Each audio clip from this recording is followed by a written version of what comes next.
Hello, everyone, and welcome to Claret and Booze. Oh, heartbreak. What a game. What a game. I hope you're all well. It's just me tonight. Gary is back in the country as of right now, I believe, but I think he missed the game. Lucky him. And he'll be back tomorrow. We're doing a show tomorrow. So I hope you're all well. I hope you're all well. Before we get into the game, I'm just going to quickly flick through a few of the comments that are coming through. What's this? What we got here? 1 minute. Is that working? Craven, evening. Not like a Spurs player to let England down. Be a trophy dodger. Oh, I know. It's so heartbreaking. It really was.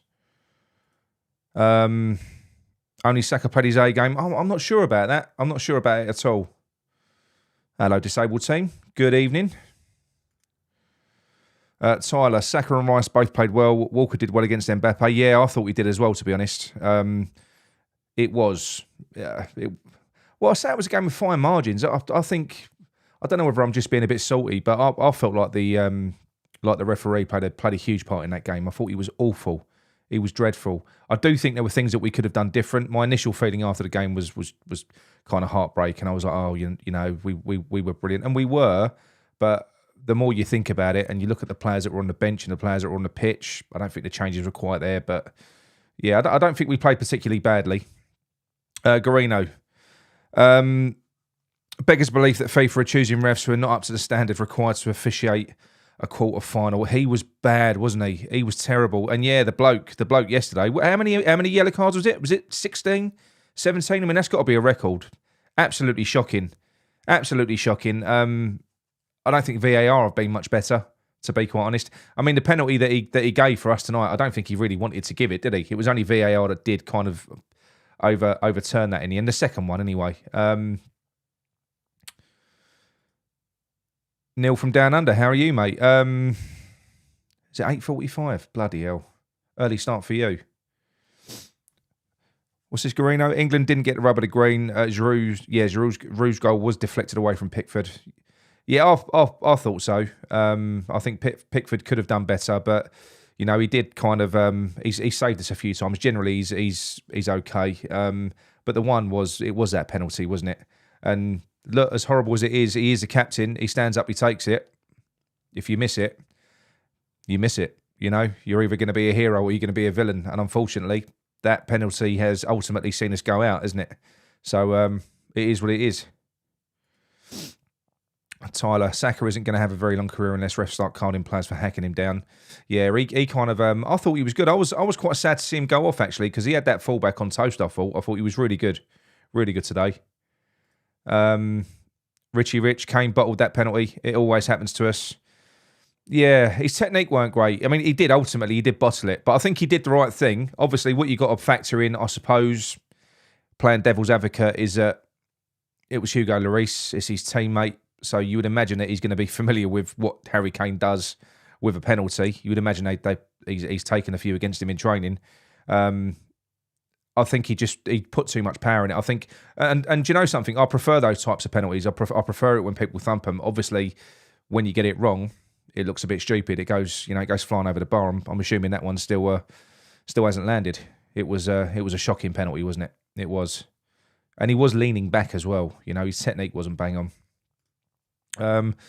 Garino didn't create enough from open play. Strange subs by Southgate. Yeah, they were, and I was kind of defending the inclusion of Henderson. I jumped on Tommy's show last night, and we was talking about it on now, just in the chat, and I'd kind of accepted the fact that Jordan Henderson was going to be starting. I thought there's no way he's going to change it.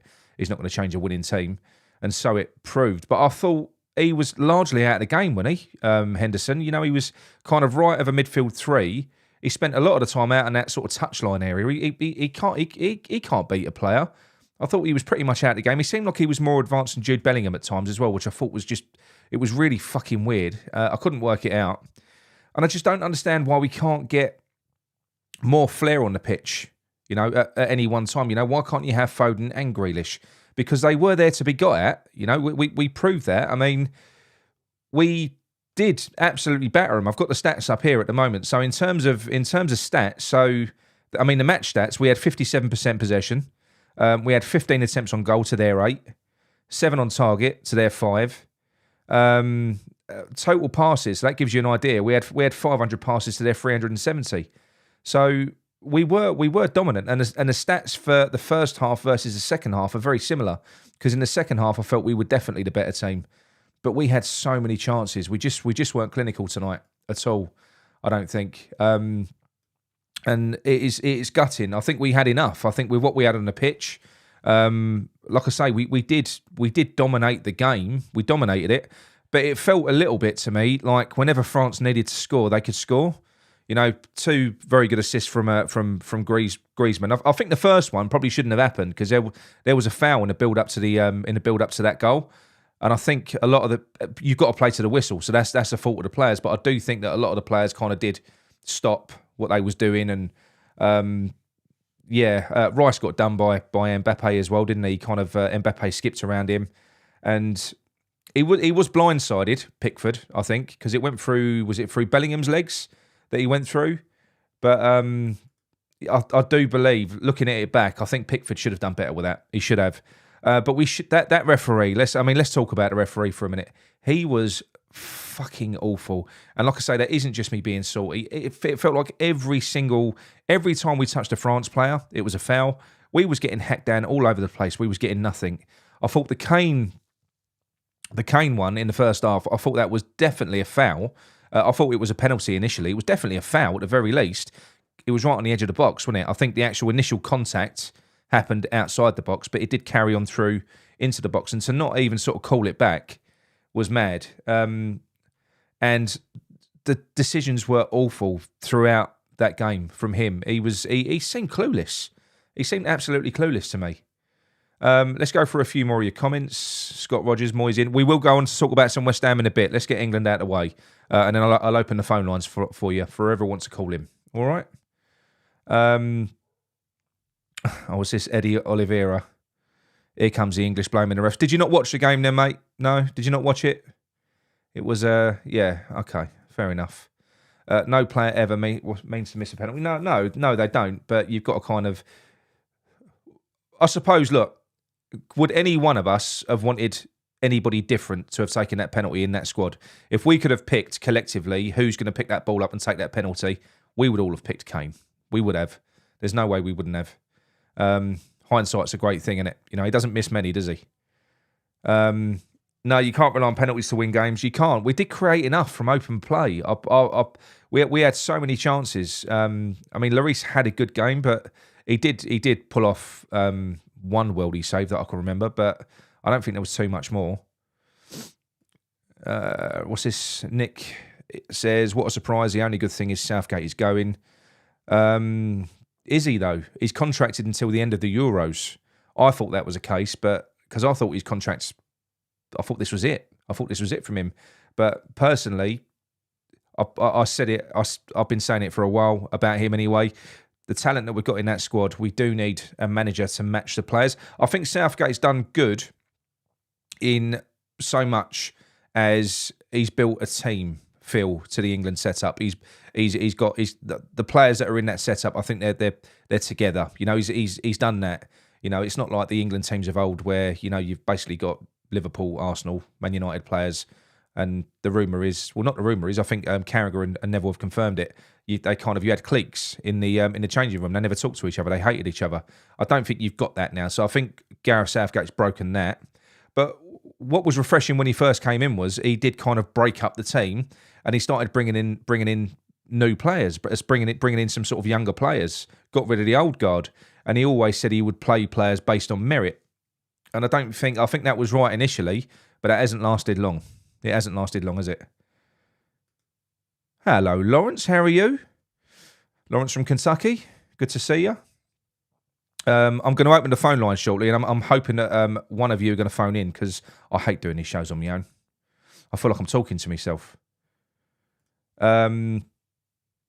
Yeah, exactly. Can you honestly say the ref was good? I think we're just going to get trolled. We're going to have to expect to get trolled in the chat. Please try not to rise to it because I haven't got any moderators. So, yeah, I'm going to have to allocate a couple of the regulars as moderators to sort of manage it for me. But we are going to get a couple of people dipping in, taking a piss out of us tonight. We just got to expect it. Nick, it's a linesman as well. if he can't see those incidents on Saka and Kane. Yeah, no, it's VAR. You know, that's what it's there for, isn't it? That's what it's there for. And some of those decisions were fucking obvious as well. And the one that really confused me, I'm not going to go through the whole game. I'm not going to. We don't need to relive the whole thing, do we? But the penalty that we got, the second one that went to VAR and it was given, you know, where, what's his name, Mason Mount got flattened. If that's a foul, it's a red card. It is, surely. You know, because that wasn't, shoulder to shoulder. You can do that if you're challenging for a ball. But make no bones about it, that defender he went in with the intention of just wiping Mount out. It was a real clumsy challenge. That's denying a goal scoring opportunity. He's the last defender. That is a red card. So are they making fucking new rules up? I don't know. Got Kieran as well. Hello, Kieran. Morning from Brisbane. Hello, mate. Disabled saying, why didn't Maddison get any minutes? That's criminal. Well, yeah, Maddison was probably struggling with fitness. He wasn't fit in the group games, was he? We know that. We know he got injured in the Leicester game, didn't he? Just before the break against us. It was more Grealish for me. You know, you saw the look on Grealish's face at the end. He must have been standing there thinking, why am I here? What am I doing here? Because there is a player that can actually do something individually. You know, France have got those players. They've got Mbappe. You know, they've got Griezmann. Players that can actually get the ball down, beat players, and you know, it's not all about pace. If pace doesn't work, you know, they've got the trickery to jink inside and create something out of nothing. You need ball carriers. And I do think that in retrospect, we were carrying Henderson. And the fact that he was on the pitch for as long as he was just defied belief. I thought Sterling did absolutely bugger all when he came on. He didn't. Rashford as well. I know he had the free kick attempt at the end. It was unlucky. But I say it was unlucky. I think with that free kick at that point in the game, you've got to hit the target at the very least. You've got to be whatever you've got to do. You've got to get that on target, and you've got to get players in to follow up on a rebound. And he didn't. He went for top bins. He went for the worldie, didn't he? It was very close, you know, 6 inches away from being a world-class goal. But you've got to make sure that was literally, it was the last kick of the game. So it was a bit heartbreaking. It really was. Paul Evans picked the wrong team. Better players on the bench. Southgate. I think he's going to be out, mate. I think he is going to be out. It is a waste. It is a waste of a real talented group of players that we've got. I mean, player for player in that squad, we've got a better squad than France. We have, you know. I mean, Giroud, I know he's their record goal scorer now, and he did play well today, but come on, he wouldn't get anywhere near our squad. He wouldn't get anywhere near it. What's this? Obsidian curse. West Ham win the World Cup, Spurs lose the World Cup. Yeah, no, I know. Well, that's the golden rule. That's where Southgate went wrong. Everybody knows you need at least 3 West Ham players in any England team if we're going to achieve success. It's proven, you know. Why fight it? I don't understand it. I mean, the only thing is it would have meant taking... Who would we have taken? You'd have taken Bowen, I suppose, but he didn't deserve it. Don't know who else. Cresswell at left back. He'd have done well, wouldn't he, today against their wingers? Could you imagine that? Paul Evans, Saka was lightweight. I don't know. He is lightweight, but I think most of our threat was coming from him. He was good. You know, I enjoyed watching him today. I mean, look, he won our penalty. He was giving their defence a lot to think about. So there's a lot of people that are saying he got the selections wrong. So what would you say? I'm going to skip through a few here because look, here's one. Stevie P, user shite from Scotland. I'm sorry, where were you lot? Where were you lot? How far do you get in the competition, Steve? I'll leave that one there. People in glass houses. West Ham United 58. England matched the world champions and kept the Mbappe quiet. Yeah, he did. That worked. I thought Kyle Walker did a fantastic job on him. He did, and Saka also helped as well. So defensively, Saka was getting back and he was doubling up. But I think Walker did keep him quiet. But France have got more than just Mbappe, haven't they? You know, they've got Dembele on one side, they've got Griezmann, they've got a lot. You know, and their central defensive midfielder, I'm not going to try and pronounce his name, Chouameni, whatever his name is. Very, very good player. And it was a decent strike, wasn't it? It was a good strike. So they've got goals all over that team. And like I say, it did feel a little bit like when we, they scored after 20 minutes. We got the penalty, we scored. Then they went up a gear. It felt a little bit like they could turn it on. Like they could turn it on. Obviously, when they're in front, they're going to try and hold it, because I don't think they're very strong at the back. But going forwards, I think they've got the ability to hurt anyone. I wouldn't be surprised if they win the competition, to be honest. Disabled team. I was proud of the lads tonight. Left everything on the pitch. They did. I don't think anybody can knock any of the players that played. But what you can do in retrospect is you can look at it now and you can think, look, it weren't the right. So, well, it clearly wasn't, was it? It clearly wasn't the right team that was out there. What did Henderson do? That's the one person I'm going to pick on, and I don't want to pick on him too much because look, he is a good pro. His heart's in the right place. He gives everything. He's a good leader. He's a leader among men. But against teams like France, who are just kind of riddled with talent all over the pitch, you've got to combat that, And it's all very well us having 58% possession, but it's what you do with it. And yes, we did carve out chances, but it's a little bit like the West Ham stats, isn't it? Where we have been shit in a game, but then you look at the stats and we've had 12 shots on goal, and you think, fuck, where did they come from? But they weren't the best of chances. Garino. The team will continue to improve, but we need a more attack-minded and tactically. Yes, I completely agree. It is a waste, isn't it? It is a waste. I think it'd be criminal if we don't go all the way in one of these competitions. And what do you think? This was a missed opportunity as well? Well, it was. I mean, I'm not asking the question. I'll tell you, it is. If you look at all the teams that have gone out, Germany, Spain, Brazil. We'd have been facing Morocco in the semi-final. And I know, listen, Morocco are a good team. They've only conceded one bloody goal all tournament, and that was an own goal. So, like Croatia, they're two teams that you can't take for granted. But you've got to look at that on paper and go, Jesus Christ, that would be a good semi-final. It would be. So if we'd have got past France, you've got to fancy us at that point. We would have been the favourites to get beyond the semi-finals, get into the final, and then look, it's anyone's game. Argentina, who I feel like are almost nailed on to go all the way to the final, they're well beatable. They're not the best team this year. Yes, they've got Messi, but we'll talk about him after. Black Country, hello, mate. The ref and VAR totally against us as usual. It did feel a bit like that. It did, but I don't. Like I say, it felt obvious at times because we were getting scythed down. We were getting hacked down all over the place. And the guy didn't want to give us anything. But like I say, it wasn't like he was a type of... If it was both ways, if you got a manager that isn't really giving fouls and he's just trying to let the game flow, you'd almost hold your hands up and go, yeah, all right, fair enough. He's one of them. But it weren't like that. It was one-sided. Every time we touched one of their players, that was it. He gave a foul. You find a way to win. Yeah, that is a difference. And I think... Also, I think we're a little bit too nice. France weren't very nice tonight. I don't think winners are, because Gareth Southgate is all about being. He's very, very sort of prim and proper. Wants to do everything the right way. It's all symbols, That he kind of wants to.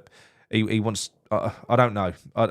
If you look at Argentina this year, I think Messi in the past World Cups has been criticised by the Argentinians for not being the same type of leader as what Maradona was. Everybody knows what his ability is, but he's always been a bit soft, a bit quiet, a bit introvert. You probably couldn't call him a leader as such. He leads with his talent and everything else. But I think what you can see he's doing this year, particularly in that Holland game, is he's doing his best to find his inner bastard. I think he is. I think he's trying to be nasty. And Argentina really are. They're like the baddies of the tournament. And I think you need it. I think you've almost got to be a little bit like that. We can all hate it. But you had Brazil who were the happy lads, battering weaker teams like Korea and kind of, dancing around after each goal. But then as soon as they came up against someone that was a little bit tougher in Croatia, who you can't take, they're not just going to roll over, are they? Croatia at all, not to anyone. Weren't quite there, was it? It weren't quite there. But Argentina, they seem like they've got the grit and they've got the belief to keep on going. I think you need that, and I think there's that extra element. As Raymond says, you kind of that is a difference. You know, you can play bad and win.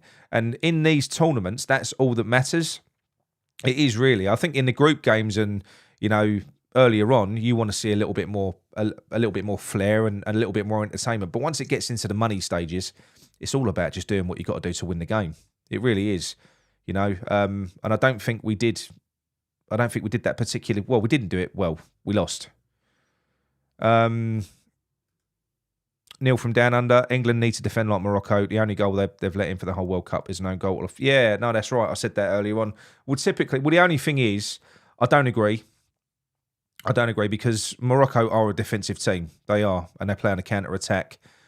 We would all go mad. I would, if Morocco play like that for a reason, because they have to, and it's very effective. They get the best out of what they've got, and they make themselves hard to beat, and they've got a good bit of cutting edge going forward. You can't play like that with the players that we've got. You can't. We should be able to go out and go toe-to-toe and rip teams to pieces with the players that we've got available to us. So, no, it's different. I mean, obviously, look, we need to be a bit stronger in defence. What's this from Guarino? He said, I said to the missus that it looked like they got the ref from the car park 5 minutes before kick-off. He didn't know what he was doing, mate. He did not know what he was doing. He didn't have a Scooby. Southgate, cut from the same cloth as Moyes. Yes, he is. He is. But we'll get on to Mr. Moyes, the elusive Mr. Moyes, who's been missing from the touchline, at least, from the last two games, the pre-season games that we've had. You know, apparently he's been there, but he's not been there. Weird, isn't it? Very strange. Didn't see him at all today. Guarino, hopefully Morocco gets some of their injured players back. Well, yeah, hopefully there's only one that I want to see on the pitch, because we could do with him on Boxing Day. They didn't miss him though, did they? They were really good. They're a very, very well organised team. They're a well-oiled machine. They are. Right, what else we got in here? He doesn't know his team. Rashford should have started. Grealish on for the last few minutes. Yeah, well, I think you only need Rashford or Saka. You need one or the other, and I think they're both effective. We can't really say was wrong for not starting Rashford, because Saka played quite well. But what I think you need, it's like West Ham. Bellingham is a driving midfielder, so he can pick the ball up. He can drive from central midfield. Declan Rice is a central defensive midfielder. And look, Henderson's not creative. So the middle of the park there, you haven't got much in the way of creativity. You do need something more in the middle. And I would like to have seen Foden maybe drop back into the three in central midfield and maybe play Grealish out on the left. So you've got just a little bit more of a sprinkling of magic throughout that team. I do think we needed that, and we were desperately lacking.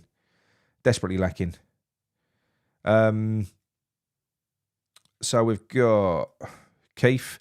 Personally, I would keep Southgate. Look at the golden generation under the top four managers. Really, mate, we've got to try something different. We've got a really good crop of players here, and I don't know. Look, it's all about opinions. We're all entitled to our opinions, but this is like the Moyes debate, isn't it? Some people love him, and they feel, I don't know. He's safe. Southgate's safe. Ain't going to win you anything, but he's not. I mean, we almost got there once. Guarino, the Mount penalty was so obvious. I know. I leapt off of my sofa like a salmon when he didn't give that. A very big and chubby salmon. I was not happy. What's this? It wasn't red. He didn't have the ball. I think it was a red. We'll have to agree to disagree, Paul. But for me, I think that's denying a clear goal scoring opportunity. He's a last defender. If it's a foul, it's a red card. I don't agree with that one. I can't believe the scenes in Paris tonight. Yeah, no, I'm not even going to look. Sniffer, the only manager to get a final, a semi, and a quarter final, back-to-back tournaments is Sir Alf Ramsey. Yeah, I know, but look, this is like this is. I know, Sniffer. I know you're a Newcastle fan, so you're not feeling our pain that we're feeling with David Moyes at the moment. But that's like when we're watching what we're watching at the moment as West Ham fans, and we want more, we want better. But people go, oh, but look at what happened a year ago. You know, we got sixth, we got seventh. We should stick. No, You can move on. We can accept that Southgate has done a good job. Like I said, he has done a good job. He's almost created a bit of a team environment in that England camp. And we just need somebody else to come in, somebody a bit more technical, somebody with some more tactical nous, as Guarino said earlier on. Because even if he picks the right team, if he comes up against a good tactician, he's going to get done. Against the Italians that happened. So, what's that, Paul? Oh, hi, Mandy. France hated it when a player went at them around their box. Grealish and Foden should have happened after 60 minutes, 100%. I don't know what he was thinking bringing Grealish on with... How many minutes to go? It was in injury time, wasn't it? I think he had about 3 minutes, 4 minutes, because it was when Stones went down. Stones went over on his ankle, didn't he? And there was about 3 minutes left, and he brought Grealish on. Why? What are you expecting him to do? Southgate doesn't trust Grealish. But it ain't worked for him, though, is it, Sniffer? It's not. It hasn't worked for him. We didn't win the game. Sometimes you just need a little bit more. You do. And these managers that are a little bit safe, they don't like players that are kind of unpredictable. And Grealish is unpredictable. He can do. We've got one with Benrahma. Moyes doesn't really like him. But with all due respect, it's probably Benrahma who's the one who's kept him his job this year. He scored the goals, has probably kept us out of the bottom three. Giroud is their highest scorer because he's closing in on 40. I know. He's not getting any younger, is he? He's not getting any younger. But no, look, I don't know. I'm a little bit heartbroken.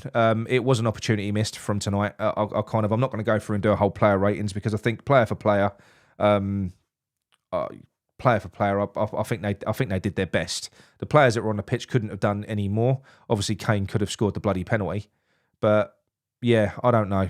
I was a little bit disappointed. So what I'm going to do, I'm going to come off the comments for a minute, and I'm going to open the phone line. Let me connect it first. So if anybody does want to call in, please do, because like I say, I do get bored talking on my own.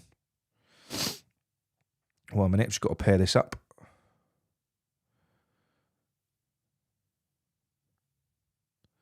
Okay, that is connected. Okay, let me put the phone number up, and then what we'll do is, when you phone in, you can either talk about England, or we can talk about West Ham. There's a few bits and pieces to talk about with West Ham. That's where the focus is now. England are done in this tournament. So, where's my number? There we are. I hope you can all see that. Right, I'm just going to go and flick through a few more comments while we're doing that. Moyes in for next England job. Yeah, straight swap for Southgate, eh? Could you imagine that? I'd go mad. Steve, I've not watched 1 minute of it. Really? So you didn't even watch it tonight? Because look, I was a little bit. I'm kind of a bit of a bandwagon jumper when it comes to England. I don't follow them implicitly. I typically haven't got a lot of interest in friendlies. I don't even really take a lot of interest in the early sort of group stages. But yeah, once it gets to this stage, I always want to see England win. And yeah, sod's law, innit? Once I start following them, it all goes shits up, tits up even. Joe 90, the FIFA corruption is laid bare. Yeah, well, we've seen that all bloody tournament, haven't we? Eddie Oliveira, all right. England played well. I was impressed with Bellingham. If we could get him at West Ham United, it would be a dream. All right, Eddie. Yeah, it's never going to happen. Never going to happen. Not in a million years. Not unless we get bought out by the Qataris, who are apparently linked with us, as well as Kretinsky, as we know, and as well as the other chap, Ratcliffe. I think they're the three that are in the running.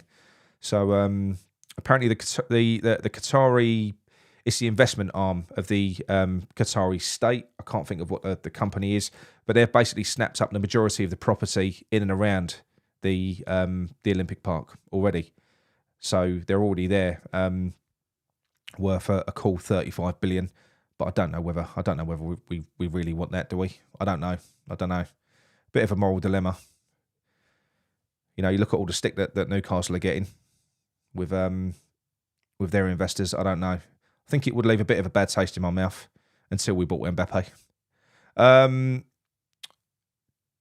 Sorry, Duke, what did you say? So it's coming home? Yeah, the players are coming home. That's right. I've done that the wrong way around. Hammer's dad, we ain't dirty enough to be winners. Absolutely, that's what I'm saying. That's what I was saying earlier on. I think you've got to have something about you a little bit. You've got to be a little bit nasty. You definitely need to be. You can't. And we do lack that. We're too nice. We're definitely too nice. I think Kane did kind of throw himself to the floor a few times, as he always does. He does that in the league as well. But I think you've got to participate in the dark arts if you want to get anywhere. Personally, that's what I think anyway.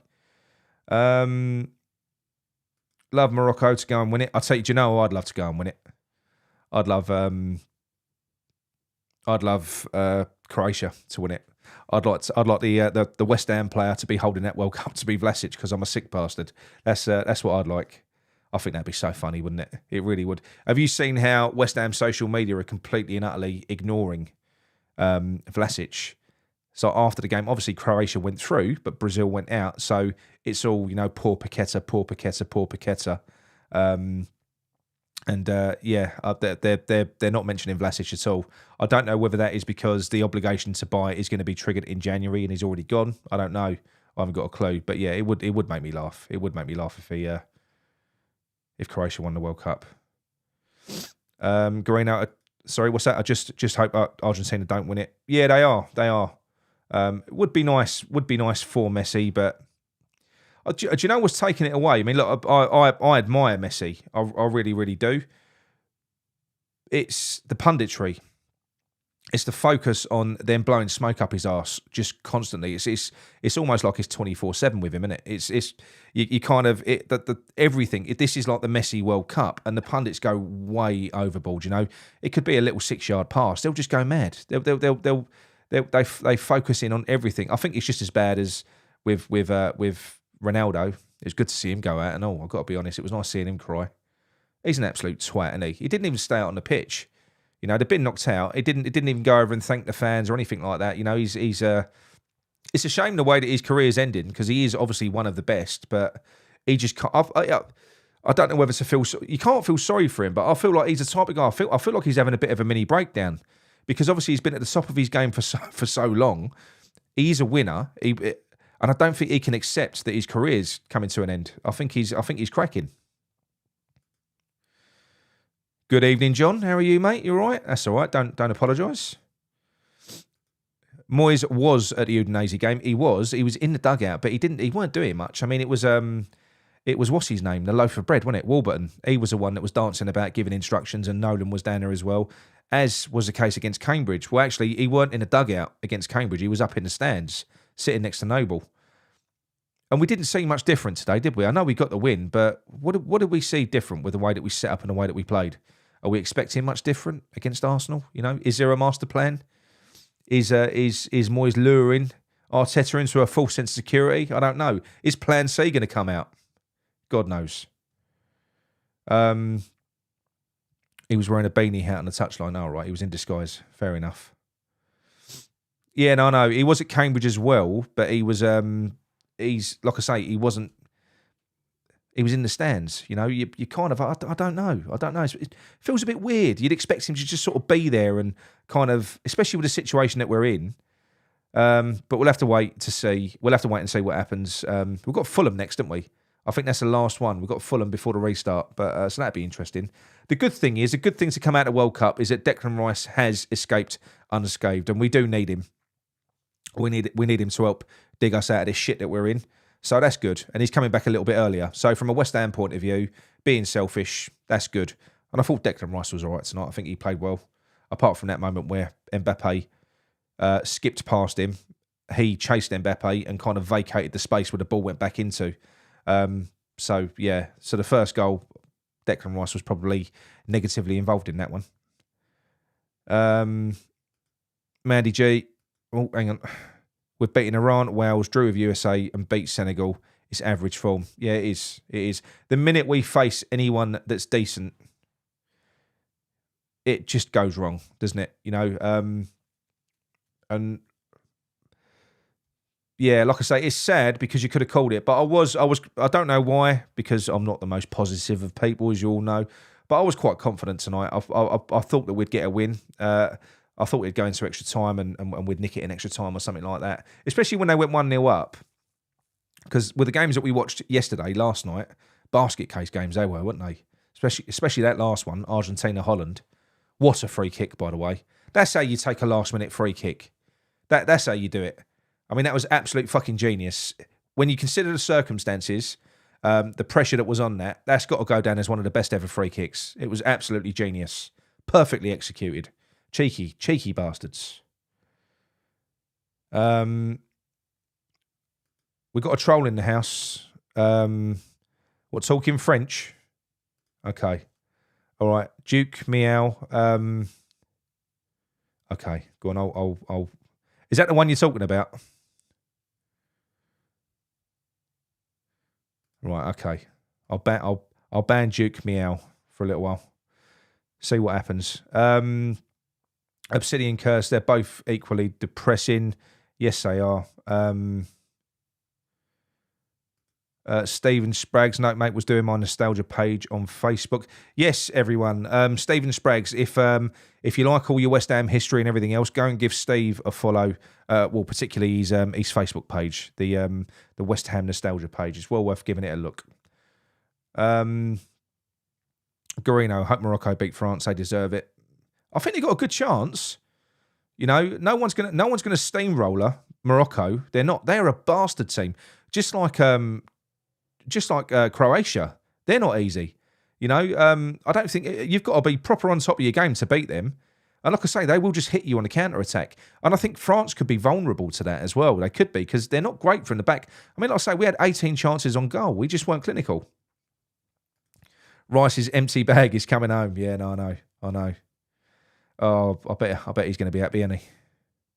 I hope Morocco win it all. Yeah, Morocco or Croatia for me. Either of them two. I've got nothing against either. All those trophies at Newcastle we're going to win, Nicholas, will be very sweet, mate. Yeah. I know.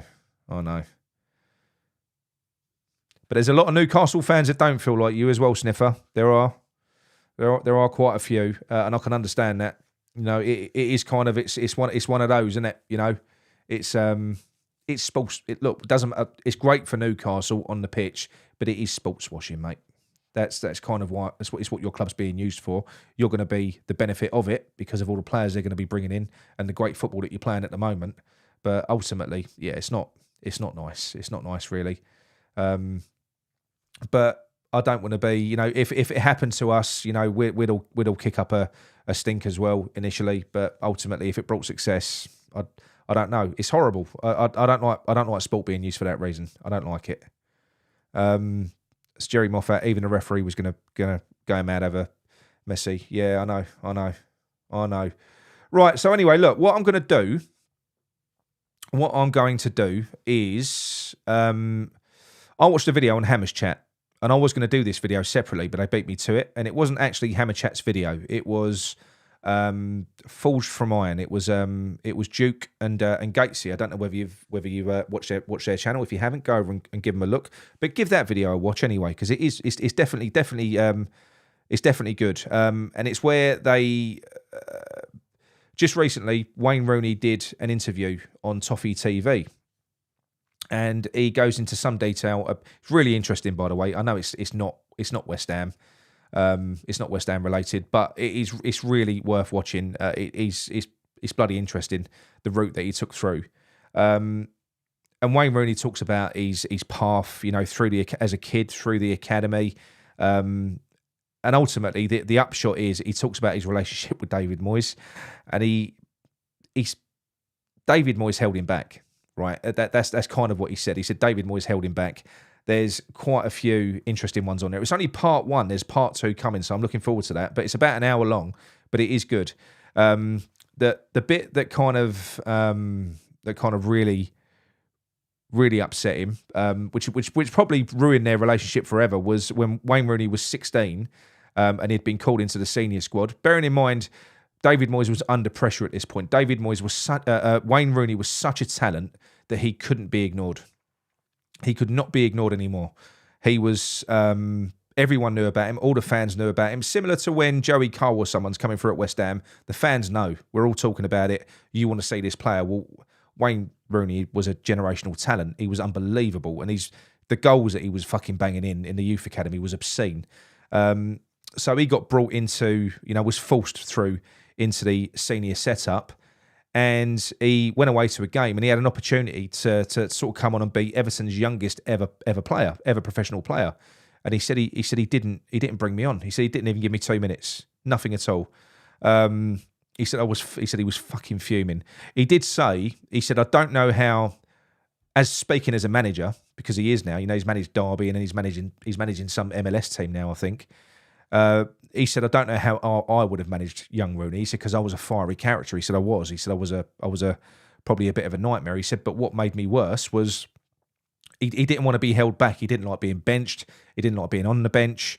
He knew that he had more ability than everyone that was there. One of the standout comments that he gave was he thought that, when he made that transition from youth football to senior football, he thought it was going to be a massive step. But he said very quickly, he said, I'm looking around thinking, some of these players are crap. Those were his words. He said they're crap. He said, I can't believe they're professional footballers. And basically he was held back. Their relationship got more and more frosty to the point where he got brought on with 10 minutes to go. He scored a goal which got Everton back into it, and he's running past the dugout. David Moyes jumps out. This made me laugh. David Moyes jumps out of the dugout to give him a high five, and Rooney's like, "Nah, fuck off!" And he just ran straight past him. David Moyes did not like the fact that Rooney struck up strong relationships with the likes of Duncan Ferguson, and there was someone else who was mentioned as well. Big characters in that changing room, and they protected him. So David Moyes didn't like that. He didn't like that at all. These are all, it's all there for you to watch as well. After the show, what I'll do is I'll put a link to the video in the description. So if you come back tomorrow or something, give it a watch, if you haven't already. But when it came to Rooney moving on, he said that basically what he said was, look, Everton were going to sell me. He said, I've come back from holiday, and he said they're trying to sort out a deal with Chelsea. And obviously he's a Northern lad, and he's like, I don't want to go to Chelsea. I don't want to go. So he said, if I'm going to go anywhere, then I'm gonna sort my own move out. So obviously he went to Manchester. It's only up the road for him, and the rest is history. But what that does give you a bit of an insight into is, I know it was 20 years ago, but this is David Moyes' method of management. He's the way he manages young talent and big characters. Because obviously Wayne Rooney was a big character. David Moyes couldn't cope with him. He couldn't cope with him. He doesn't like it. Maybe that is what the Moyes MOT is. It's assessing people's character to make sure that they toe the line. They do as they're told. Maybe that is the Moyes MOT. It's character, because he doesn't like players that are that he has to manage. Ultimately, that if you can you imagine him with a Di Canio or someone like that? And if you look at the likes of Sonny Perkins, who's moved on, if you look at the likes of Ashby now, who's going, we know he's going to Newcastle, Sniffers team, and you're getting a good player there, by the way, mate. I personally can't get the ump with any youth player that wants to go and play football, and I do think that's what it is. I don't think that any kid that's coming through an academy at that age, if they're given a path through into the first team, I think they're going to take it. I think that they are absolutely going to stay where they are, because even if their heart isn't in it long term, they want to become professional footballers. If they think they're going to get a path into the first team, then they will. That's what they'll do. They'll stay there and they'll fight for their place. But I don't think that they see that path. I don't think they do. I think with David Moyes standing in the way with what he does, what does he do really? He'll throw a few players into a game in dead rubber games. He played Equa against Cambridge. He had a really good game. Didn't get played tonight. Didn't get played against Udinese. We probably won't see him again now for 6 months, because he's ticked his box. It's a tick box. He plays these players in dead rubber games with no intention of really ever sort of bringing them in. And I just think nothing's changed. And like I say, what they did allude to on that show was they kind of said that he was a dinosaur, and that's not a term that a lot of people like. But he is a dinosaur. If that's his mentality, if he won't embrace new ways and new players and stuff like that, and he just wants to stick with the same types of players and the same fucking style of football that's followed him round his whole career, because nothing much has changed. then he is a bit of a dinosaur. But I mean, what are your thoughts on that, guys? Anyway, with regards to sort of David Moyes and the way that he manages youth players, do you think that it's just a case that we're not managing them well enough, or the players are not good enough? Do you think that's the issue? Is it only going to be massive talents, the likes of Declan Rice or Wayne Rooney, that are ever even going to get a sniff of coming in the team, because they're the types of players that can't be ignored, and they get forced on him? Because you will get some players like that are so good, that have got such a reputation, that even if they're only 16, 17, you have to play them. You've got to bring them in. And it was just interesting, really, that David Moyes was involved in getting rid of Rooney from Everton. A player really that he didn't want to leave. He wanted to win things. He was putting a lot of pressure on the club as well at that point. He was saying, because like I said, he alluded to the fact that a lot of the players were shit, and he said we need better players. Well, he wanted to win things, but David Moyes just it weren't going to work. And like I say, I don't know if that's something that right. What's this one here? Moyes has control issues. He should focus on football. He does, absolutely. He does have control issues. It is such a shame, because we're going to be losing some of these players. Now we're going to talk about someone else now. He's not quite a youth player now. He's more of a senior player, isn't he? But Ben Johnson, he's not been good for the last year. But when he burst onto the scene, he was fantastic. He came in as cover. He had a run of, I don't know, 10 or 12 games, a bastard run. He was playing. He was having to go up against Liverpool, against Man City. It weren't an easy run of games, and at that time, his defensive stats were amazing. He was brilliant. Everyone loved him. We thought, my God, look, this great kid that we got here. He was defensively solid, and all that's happened is, because we know that Ben Johnson is another one of. I think he's a player that Moyes likes, because he's compliant. So we've been able to shelve him on the bench. He don't jump up and down. We can change his position. He can play right back. He can play left back. We can play him centre back. He can play him right centre back. And that's basically what's happened. And I don't think, he hasn't.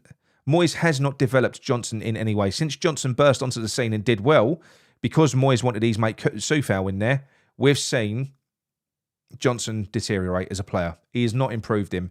And I think that's a common theme with David Moyes. He doesn't really improve players, particularly players that he brings into the club.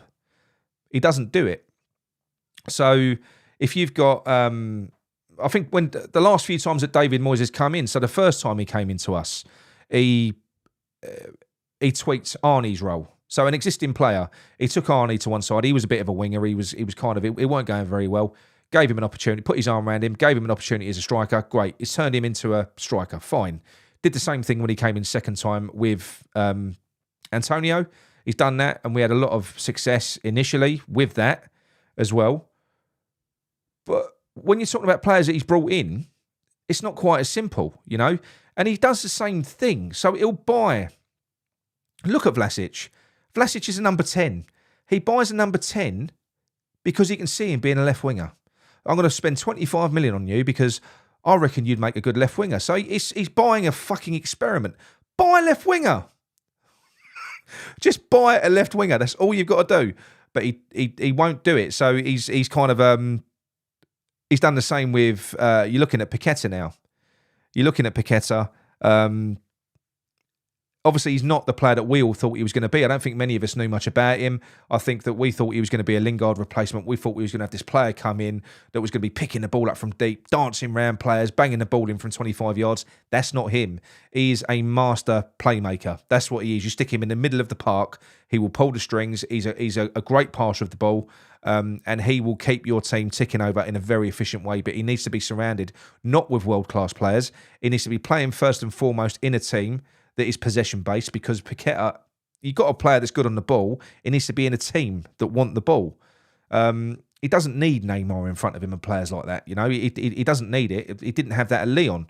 But he just needs to be in a possession-based team. So again, he's brought Paqueta in, and he's kind of looked at him, who's he's a number 8, and he's thought, yeah, that's our number 10. 50 million.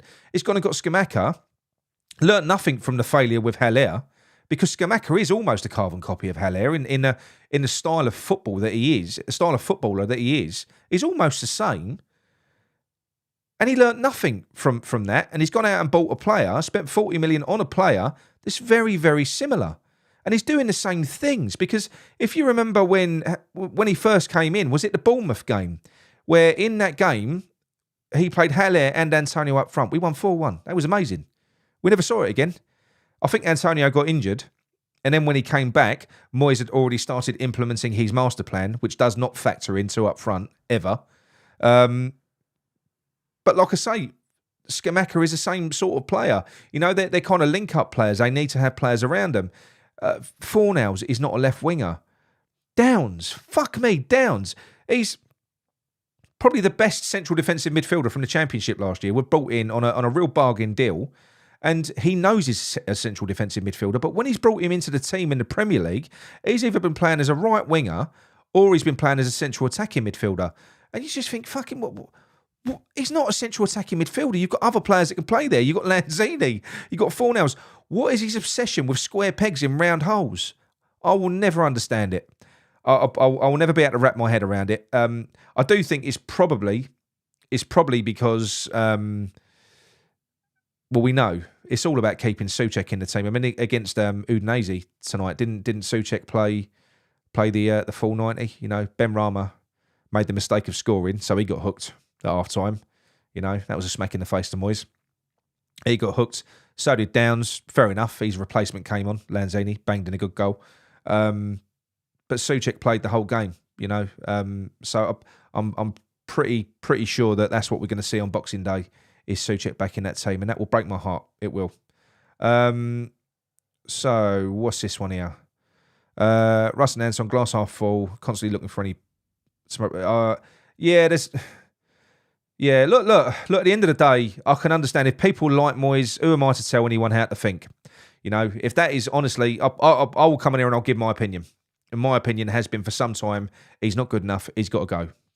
And it's not going to change, even if we win a few games. I did a review on Hammers Chat with Gio 2 months ago. If you go back and have a look, it's a fan debate. It's a good video. But I did it was just after the Everton game. So Gio watched my over-the-top reaction where I did my Claude impression. And he said, do you want to come on the show and do a fan versus fan? So there was supposed to be a pro-Moyes and I was the anti-Moyes.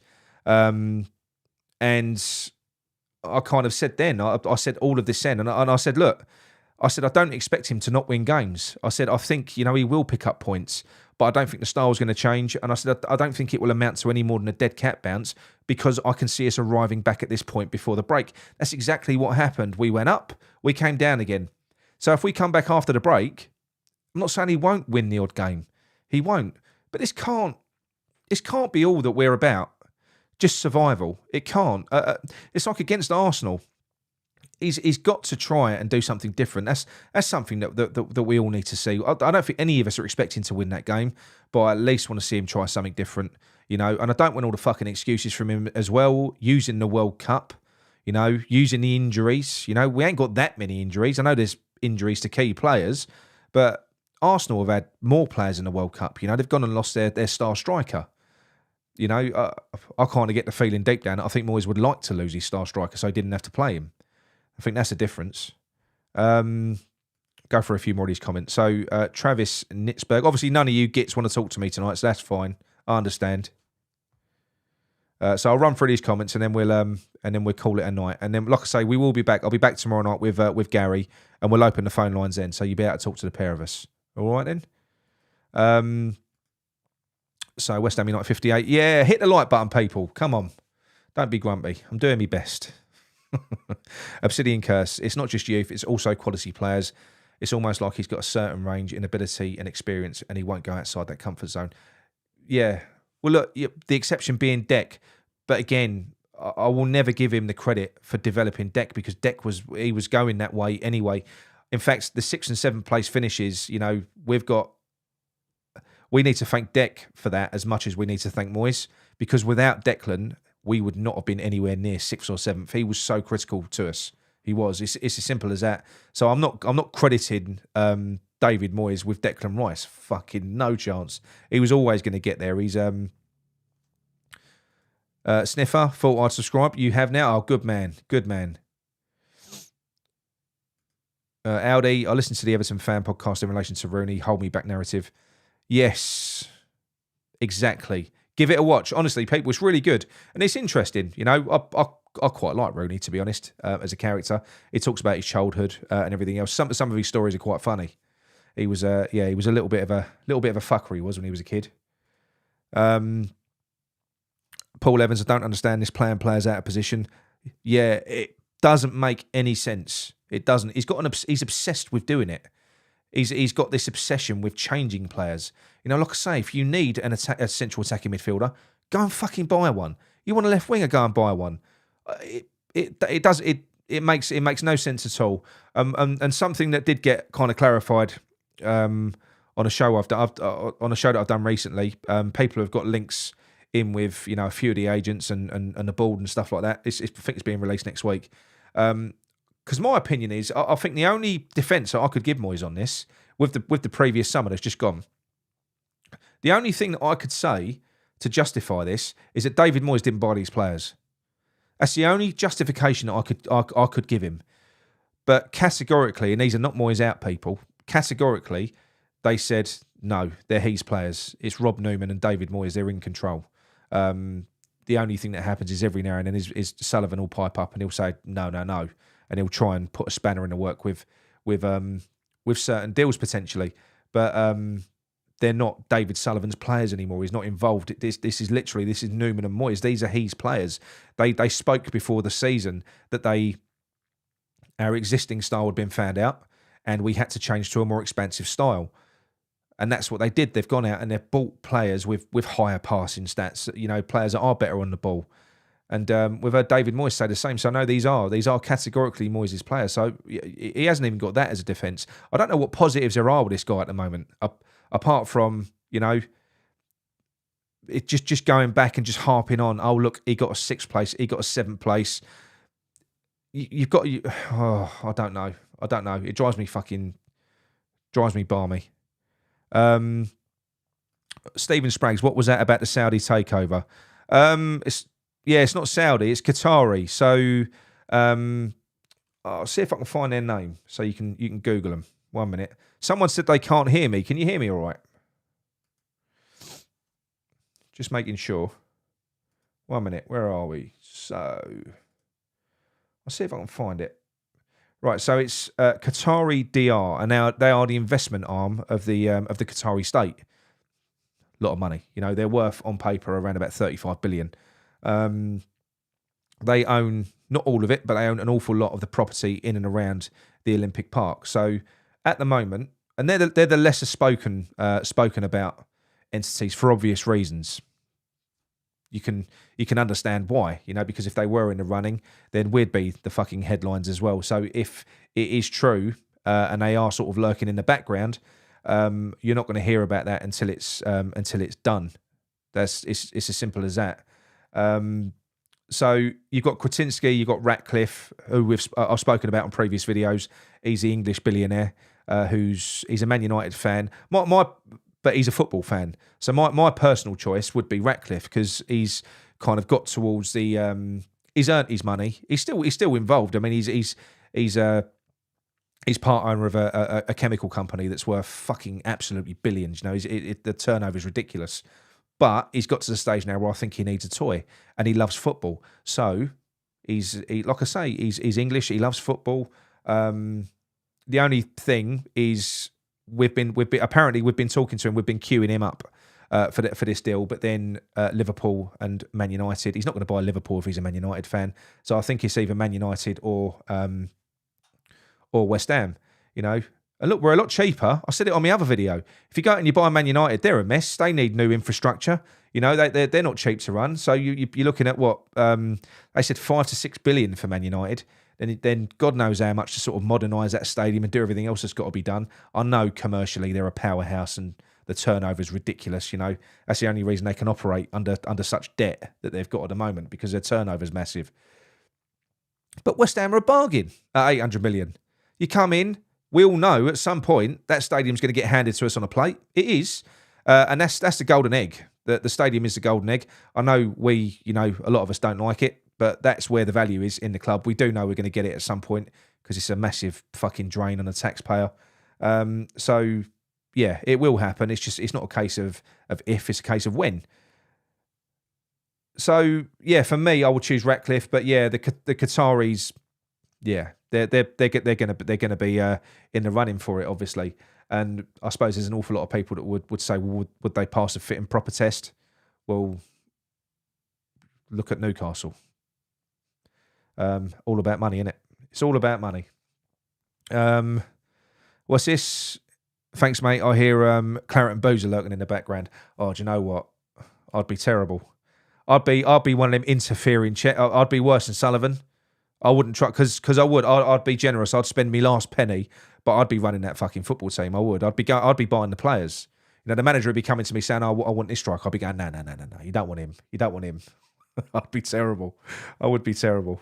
Be a nightmare owner. How much less are we worth without a stadium? Well, the only assets are the players, mate. At that point, you know, I suppose if you've got Premier League status, you've got the turnover coming in from the TV revenue. But yeah, I think our only assets really are and the training grounds, training facilities, which are worth fuck all. They're porter cabins in fields. But look, we have got the stadium. We have. And it's worth a fortune. The land that it's on is worth a fortune. The land around it is worth a fortune. So we have got that. You know, we're in central London, and like I say, when you look at Man United for 5 to 6 billion, and West Ham for it's just cheap, 800 million. You know, I would. Paul Evans, oil under the stadium. Yeah, I don't know. But yeah, so that was me anyway. Like I say, I'm gonna cut it short tonight. Thank you all for joining me. It's a shame that we bombed out. I hope I did all right. Like I say, I don't overly like doing the live shows on my own because I like to argue with people. That's what I like doing. I like shouting at people. So I can't shout at myself. Well, I can, but it'd be a bit weird. So we will be back tomorrow. Gary will be back tomorrow, and we'll probably have someone else on as well. So yeah, do us a favour. If you did enjoy the show, drop a like on the video, and I will speak to you tomorrow. All right? Okay. Thank you very much. Come on, you irons.